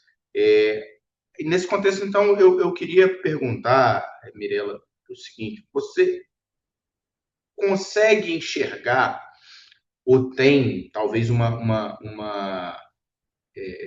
experiência concreta ou um fato que lhe permita confirmar uma hipótese nesse sentido? Você consegue enxergar uma correlação entre o acolhimento da vítima nos moldes que esses centros de apoio, esses núcleos que a gente tem montado, o Ministério Público e órgãos de assistência social aí, Brasil afora, uma correlação entre esse acolhimento e a qualificação da prova? Quer dizer, a prova fica melhor quando colhida num contexto de acolhimento, naturalmente, se você, né, e se sim, se aí na Bahia, e como boa prática ou como sugestão para fora, se lhe parece melhor que esse depoimento seja colhido por esses núcleos, ao invés de pelos órgãos de execução que, de fato, conduzirão o PIC, ou de alguma forma compartilhada, se há até um protocolo nesse sentido, se for essa a resposta, né, de que sejam colhidos por esses órgãos, um protocolo de como fazer isso nas comarcas mais afastadas, né? Bahia e Minas compartilham essa realidade da gente não poder colocar nossos órgãos centrais para ir lá fazer um atendimento numa comarca a 600, 700, 800 quilômetros de distância. E se há uma pretensão aí, ou um projeto de tirar a vítima ou os familiares da vítima, né, nos casos de homicídio consumado, do inquérito policial para dentro de procedimentos do Ministério Público, num contexto em que a gente avança para chegar no que a Resolução 310 quer. Quer dizer, de estar tudo dentro de um pique. Enquanto isso não acontece, seria uma medida paliativa ou já começar fazendo isso? Essas umas breves reflexões aí, que eu queria ouvi-la sobre isso, Mirela. Depois eu tenho uma outra pegadinha para a Paula. Estou me sentindo em prova oral. E eu lembro que a prova oral, inclusive, foi um transtorno, viu, Marcelo? O examinador sorteou o ponto e me inquiriu de um ponto diferente. Depois que eu tinha respondido a todo mundo, ele voltou: candidata, eu vou ter que te reinquirir porque eu perguntei o ponto errado. E assim eu estou me sentindo agora. Mas veja como as coisas são. É, nós estamos recepcionando essas informações de morte oriunda de intervenção policial de forma automática pelo nosso Centro de Apoio Operacional de Segurança Pública, né? O Cassiano, promotor de justiça excepcional aqui do Ministério Público e que tem é, é, dormido e acordado com preocupação em relação a esse tema.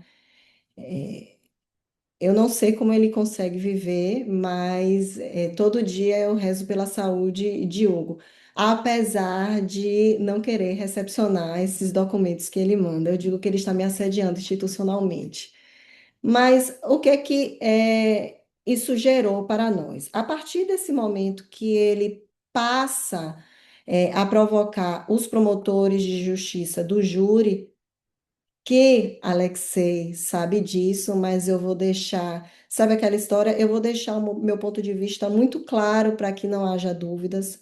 É, para mim, o normativo que busca construir um sistema dentro do Ministério Público para acompanhamento dessas impõe a nós o nucleamento dessas investigações, a criação de grupos específicos para, com expertise, atuarem em relação a isso.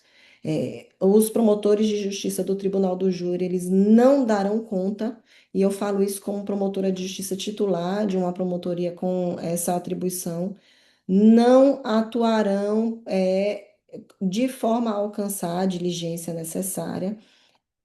Mas o sistema ele vem sendo construído em integralidade para nuclear essa atuação. Nós possuímos aqui, e vai mudar o nome, inclusive nacional, por conta de uma convenção nacional, que é o GEOSP, que atuaria em todo o estado, mas a gente sabe dos problemas estruturais, mais uma vez a arquitetura institucional, e enquanto não se organiza, essas notícias estão sendo encaminhadas também a nós, promotores de justiça do júri, nós pedimos a atuação conjunta ou substitutiva quando necessário. Mas essas notificações, elas impuseram a nós a provocação ao NAVE, que é o nosso núcleo de atendimento às vítimas. NAVE, a gente está precisando realizar a busca ativa dessas pessoas. Até pelo perfil dessas vítimas, a gente já demonstra que ela se enquadra mesmo naquele arquétipo desenhado de vulnerabilidade, né? Idade a menor, pouca escolaridade, então essas circunstâncias todas observadas. O NAVE, a partir dessas provocações, estabeleceu e está um protocolo que está sendo validado, homologado pelas instâncias administrativas e, inclusive, a coordenadora, a Viviane, ela me disse que a atual coordenadora do núcleo do júri teria validado. E aí eu corri para conversar com o Hugo, porque, Marcelo, é, é um momento de qualificação probatória, sim. E é um momento de qualificação probatória que apenas nós, promotores de justiça, seremos capazes de promover a atividade. É uma atividade finalística se ela se voltar não à coleta de informações, mas à produção de acervo probante. Nós é que sabemos quais são as demandas da persecução penal. Então, apesar de todos aqueles passos que eu assinalei em relação a esse momento de acolhimento, a entrevista aberta, ao dever de transparência, mas quando a gente faz a pirâmide invertida, observe que a partir do momento que nós possuímos uma visão holística, a gente começa a desenhar o encadeamento dos fatos para comprová-los judicialmente. Isso tem que ser feito por nós. Mas isso tem que ser feito por nós de que modo? Não estava estabelecido no protocolo a necessidade de presença nesses momentos de um promotor de justiça para realizar esses atos. E não existiu, e como não existe, o treinamento para a promoção das entrevistas, nem as entrevistas, nem a necessidade, a necessária também apuração por meio de técnicas forenses. Isso é nosso, não temos jeito a dar, é mais uma atribuição que recai sobre nós. É, Hugo, o nosso coordenador, ele apresentou ao Procurador-Geral de Justiça, dentro já do GEOSP, eu não me lembro, porque antigamente aqui a gente chamava de GACEP, o nome que vai ficar é muito parecido. Eu vou chamar de GACEP, mas o GEOSP é o grupo que nacionalmente vai passar a utilizar uma mesma nomenclatura, que é o Grupo de Controle Externo da Atividade Policial. O GEOSP, ainda denominado aqui como GEOSP, ele passará a contar com plantão. Então, esses promotores de justiça, eles ficarão responsáveis por diárias de atividade para recepcionar essas informações. Muito provavelmente serão esses promotores, nesses dias de plantão, os responsáveis por aderir a essas entrevistas realizadas pelo núcleo. O que a gente precisa impedir é que haja uma multiplicidade de atendimento dessas pessoas. É, Precisamos criar mecanismos para evitar esse retrasimento, porque ele gera, inclusive em decorrência do território de que elas possuem origem, riscos pessoais. Apesar de tentarmos, por meio desses atos iniciais, desconstruir ou nos descolar dessas instituições, das forças policiais e mostrar que o nosso papel ele é um papel diferente do que é exercido por elas, ainda há uma confusão social em relação a isso. Até porque nós possuímos, efetivamente, não tem como esconder de ninguém o protagonismo. Nós é que demandamos, nós é que acusamos. E a maior parcela dos nossos acusados, eles também têm origem nesses territórios, e ainda assim o nosso desenho de persecução penal socialmente imposta. O que a gente vai precisar, e eu não tenho como me afastar disso, é um modelo para que esse atendimento inicial ele case com esses promotores de justiça que ficarão plantonistas, porque aí sim poderá ser adotada todas as técnicas de entrevista e as técnicas forenses para a coleta qualificada dessas informações. Agora você me pergunta, Mirela, qual é, antecipando, né? Qual é o mundo ideal? Assim, o maior sonho que você tem na vida. Não é esse, mas esse é um grande sonho. O maior sonho que eu tenho na vida é que meus filhos se formem, vivam e se formem, né? Eu quero deixar de pagar a escola. Mas um dos grandes sonhos que eu tenho na vida é que a gente consiga realizar alguma alteração legislativa no que diz respeito à oitiva, dessas vítimas. Assim como a gente conseguiu com a escuta especial, promover uma modelagem para a gente realizar do mesmo modo a oitiva e não precisar trazer essas pessoas reiteradas vezes às instituições, porque se for um homicídio, é uma teratologia o que essas pessoas passam, porque elas são ouvidas ou por nós ou pela delegacia de polícia, elas são ouvidas na primeira fase de uma sessão plenária de júri e elas são ouvidas em uma sessão plenária de júri. Deve ser uma dor que eu não tenho como descrever. Em crimes homicídios que nós tratamos como homicídios mais comuns, eu não imagino essa dor. Imagine essa dor com um incremento potencializada com essa desconfiança institucional que é, trazida e imposta a nós e às nossas forças de segurança, o medo, a coação psicológica que gera aquela situação. Então, primeiro, a gente precisa de uma modelagem institucional que permita a presença do promotor de justiça e veja que, mais uma vez, não será possível isso ao promotor do júri, porque a gente tem início de trabalho num horário certo, mas a gente não tem início, ou a gente não tem finalização das nossas atividades. Eu não sei quando eu vou terminar, pode durar um, pode durar dois. A gente hoje está com um júri, caso Giovanni, um caso emblemático, um adolescente que foi morto por policiais, filmagem dele entrando na viatura, se pegou esse adolescente, se levou para uma unidade policial, matou, esquartejou, jogou-se o corpo desse adolescente em diversos pontos da cidade. Às 3 horas da tarde, estavam terminando de ouvir a última testemunha de acusação. Ainda faltavam dezenas de testemunhas de defesa, mais os interrogatórios. Não existe horário. Então, a modelagem institucional vai ter que dar conta disso. O modelo ideal era uma alteração legislativa para que a gente ouvisse uma única vez, de forma final.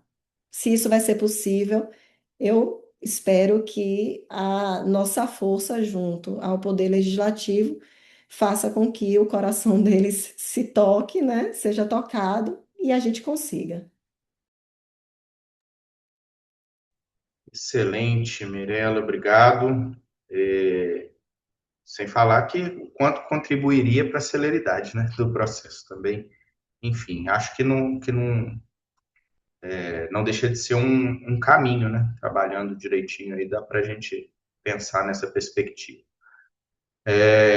Falando em prova oral, a doutora Paula está quente aí na prova oral, examinadora de processo penal do nosso último concurso, então eu vou uma pergunta de caráter mais dogmático para ela, mas não se preocupe, não é pegadinha, não, é opinativa mesmo, o propósito. Porque você mencionou, Paula, do quanto a gente é refém, né, da prova testemunhal. A Mirela chegou a abordar isso também no processo penal de modo geral, né, e com mais intensidade aí nos casos de homicídio e mais ainda de homicídio no contexto de confronto com polícia. E do movimento que existe no sentido da gente fugir dessa prova e priorizar ou buscar ou querer a prova técnica sempre que possível, embora, né, a gente, na maioria dos casos, ainda não consiga fazer isso, tirando essas investigações mais especializadas e etc. Mas eu estou dizendo isso, fazendo essa introdução, para dizer que perante o tribunal do júri, a prova testemunhal ela tem uma força muito grande, assim, às vezes ouvir uma testemunha é mais impactante do que ler um laudo pericial ou do que vislumbrar uma prova técnica mostrada, exibida lá, ainda que essa prova, para nós técnicos, né, para uma abordagem técnica, ela tenha um peso maior. E é curioso que no processo penal norte-americano, aliás, né, não dá para falar exatamente em processo penal norte-americano, porque cada um é uma realidade, cada estado, então, mas assim, existe uma tendência muito grande de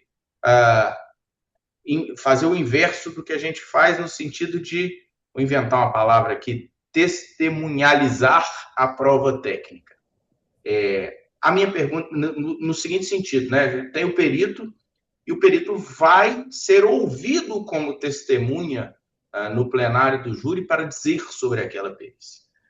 A minha pergunta para você, então, é o seguinte: lhe parece que seria um bom caminho na qualificação da prova de letalidade policial a gente tentar implementar um modelo, um protocolo de atuação ou algo semelhante, de levar, por exemplo, os investigadores, os analistas de dados, aqueles que extraíram ou obtiveram um vídeo da cena do crime, por exemplo,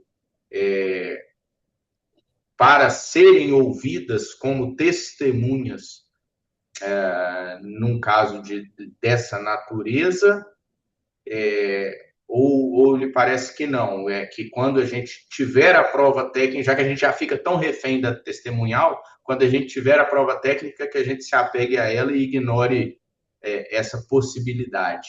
É mais no sentido de colher sua experiência aí né, com essa ampla prova técnica e de como isso se torna mais eficiente, a forma de tornar isso mais eficiente no processo de convencimento do julgador, seja ele o juiz comum ou, no caso, o conselho de sentença. Eu acho que é possível, sim, né, se testemunializar, transformar num depoimento oral aquilo que foi um documento técnico, especialmente no plenário do júri, né, que o julgamento vai ser por juízes leigos. A compreensão de uma prova técnica pode ser muito difícil e ela pode ser facilitada por um depoimento oral, né? Certamente a gente teria essa facilidade, mas a gente tem alguns problemas, né? Primeiro que eu vou ter peritos indo todo dia, né, a plenários do júri, isso pode trazer um problema. Não raramente eles não vão lembrar de detalhes além daquilo que está no relatório.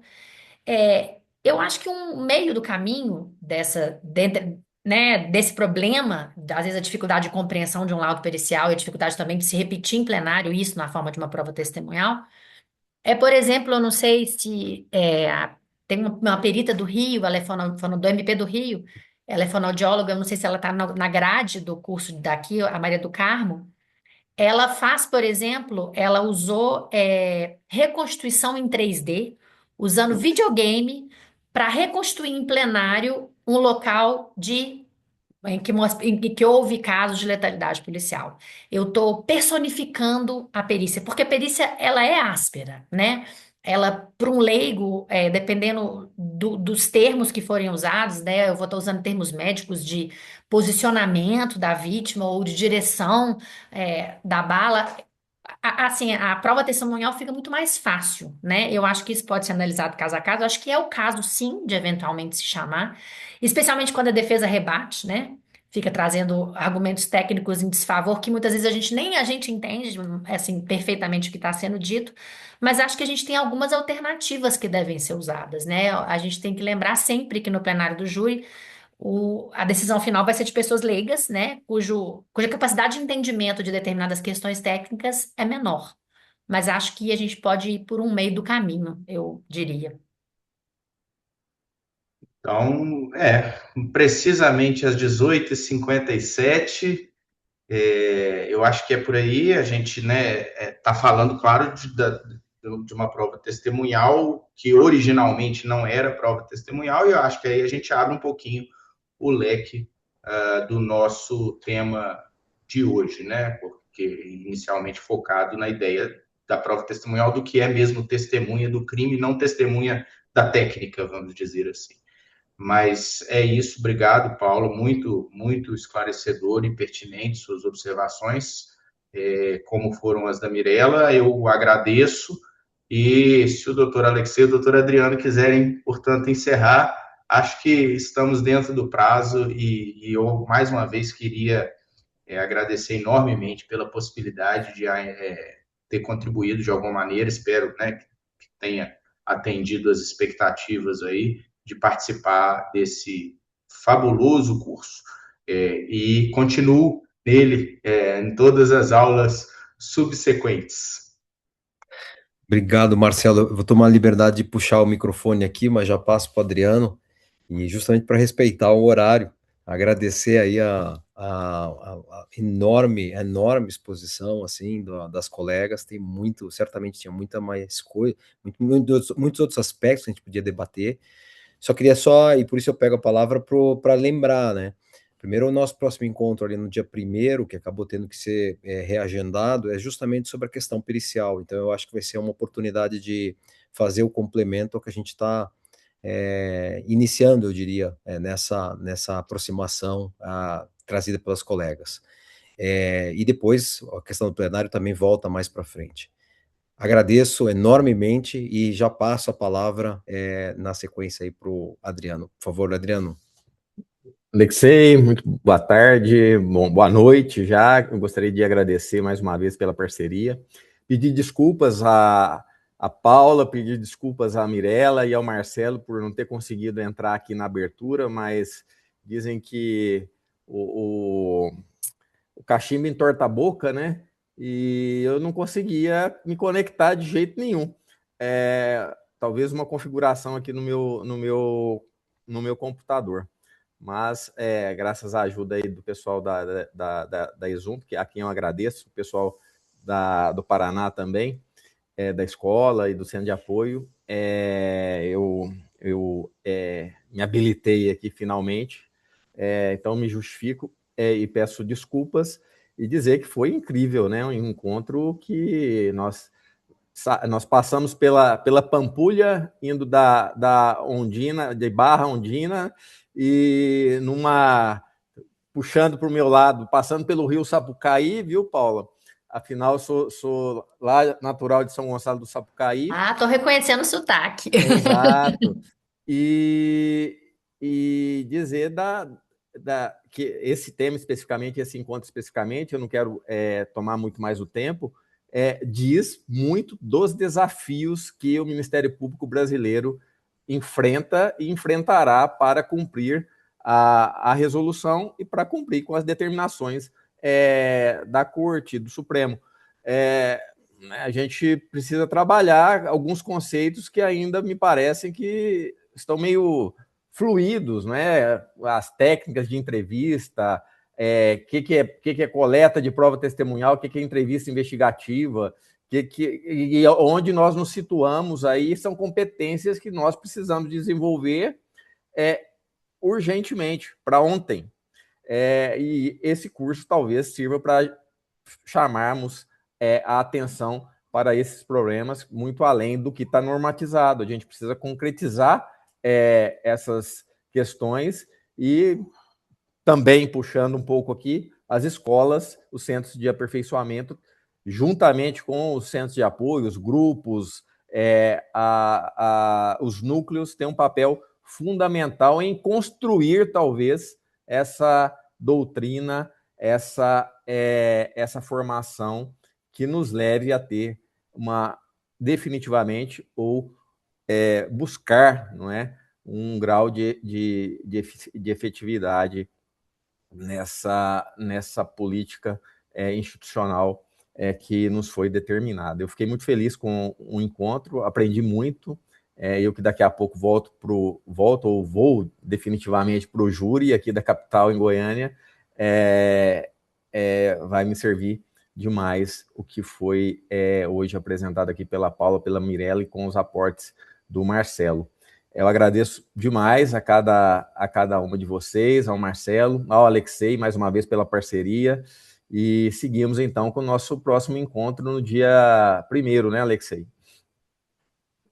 Muito bem, então muito obrigado, uma boa noite a todas, muito obrigado a todos que participaram aqui, né, os colegas de todo o Brasil, mais de 250 pessoas aqui online durante todas as apresentações, e claro, as equipes aí de Paraná e de Goiás que fazem com que efetivamente o curso aconteça. Até mais. Boa noite.